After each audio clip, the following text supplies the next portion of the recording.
In this video, we're going to learn a basic knit stitch and common problems that beginners might have as they first start out. Now, I've just only put 6 stitches on my needle.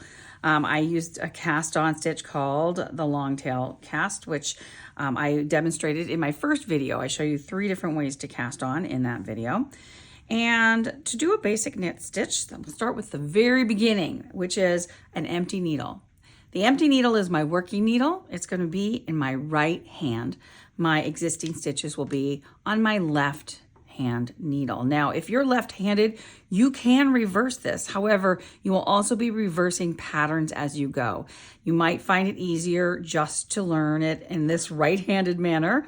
And it is an ambidextrous skill. We're using both hands equally. So that is what I would encourage you to do.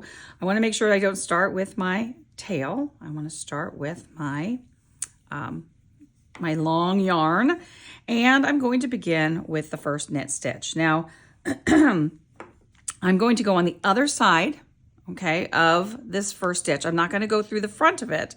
I'm going to go through the back of it, and I'm going to go behind the other needle. You'll notice that these needles are through the same loop. One of the first common mistakes is people will go underneath the stitch, but they'll go in between the 2 stitches and not through the stitch, and that will just pull this stitch right off the needle. So to make sure you're not doing that, just make sure there's no yarn in between those 2 needles. The wood should touch. I guess actually it would still touch if it was there, but through the same hole. So now I'm going to take my long yarn and I'm going to wrap it around my working needle in a counterclockwise direction. I'm going to bring it towards myself first, not away from myself. Towards myself and then around. And I'm going to make sure that I pull this yarn through that hole in between the 2 stitches. That is not finished, however, because we still have the existing stitch to take care of. We have to pull that one off the first needle. And now I've done a knit stitch. So let's do another one. I'm going to go under. I'm going to wrap. I'm going to pull that yarn through and pull the other piece off. When we're working with kids, there's a very common rhyme that's used where they say, go under the fence, catch the sheep, back we come. Oh, it wants to come off. And off we leap. And that leads me to another problem sometimes people have. I'm using these really big needles just to hopefully demonstrate these stitches more easily.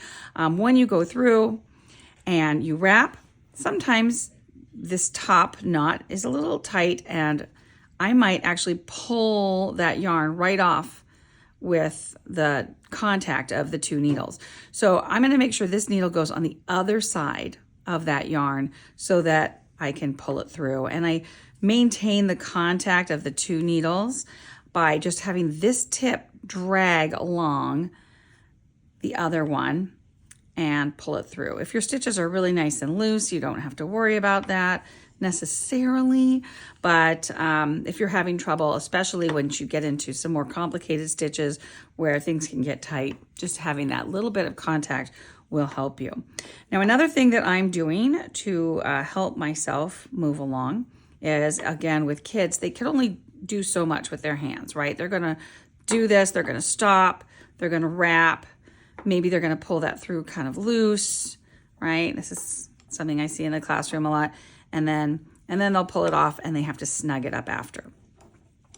If you can coordinate your hands, what I like to do is I take my middle finger and I do a little wrap around that yarn. That just gives me a natural tension so that I'm not having to tighten up everything afterwards. And then I just lift that yarn with this finger and that helps me control it. So I'm going to go under the fence.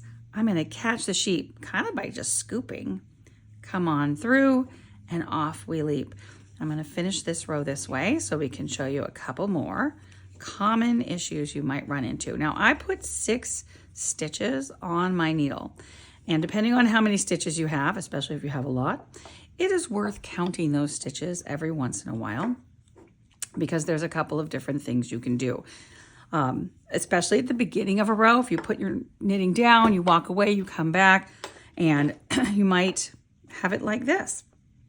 Well, now it's 7 stitches. 1, 2, 3, 4, 5, 6, 7, because this yarn, which I'm pulling around, is pulling this loop up and over the needle.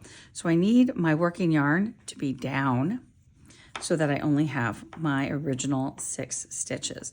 Another common problem that people might have is forget to leap off with their sheep after they catch it. So we go under the fence, we catch the sheep, come back on through, but the off we leap part doesn't happen, and they go back through the needle. Wrap again, come on. And now you have 2 wraps in one stitch, and that can cause you some problems later on unless you're doing it on purpose, which sometimes we do. So I'm going to pull that off. And again, we always have to remember to be coming behind. Now, all of my stitches, it's very important to be consistent. And in the beginning, you'll make mistakes and just let it happen, and that's okay. But as you get a little more aware of exactly what all your stitches are doing, you might need to notice, this will help you know if you're wrapping in the right direction, that your stitches should all be turned to the left on that needle. So see my little stitch? Here it comes up and over. If it was twisted to the right, there'd be a different twist in it, right? And that might look funny. So just think of it as there's the soldier's head. He turns to the left and he goes on the needle straight like that. Doesn't want to be like that. All right. And that is important later on when you drop a stitch and you have to pick it up. And we're going to show you how to manage that next. Now I'm just going to get to the end of this row. Then we'll have a couple rows here to make it a little more apparent. I'm using very big needles to make these stitches obvious, size 15. I would recommend that you work more with a size 10. Size 10 is a nice kind of big-ish needle, especially for kids. 8 if you want a more kind of nice, tighter stitch, but this is really just for demonstration purposes. Now, if I go in and I take a couple of knits, and let's say I get a little over anxious and I just pull that off. Well, that's not necessarily a problem if I catch it here. I can get it on, get my soldier facing to the left, but if it pulls, I'm going to lose that stitch, right? It popped out of there.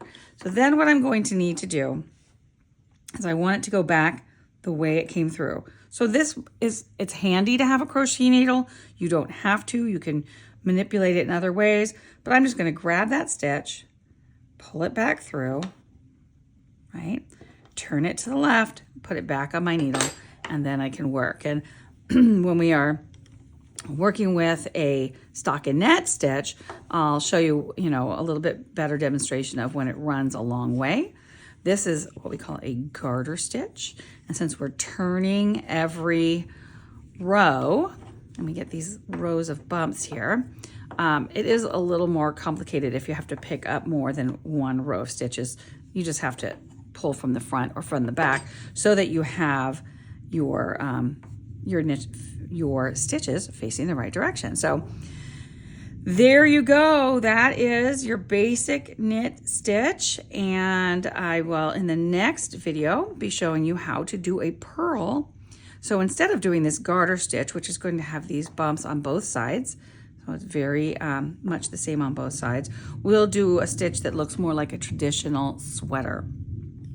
Thank you for watching, and if you enjoy learning how to knit in a very basic and easy way, make sure you like and subscribe. This is not just a knitting channel. We'll be doing other crafts as well, including clay and sewing and felting and things like that. So I'll look forward to seeing you in future videos. Thanks.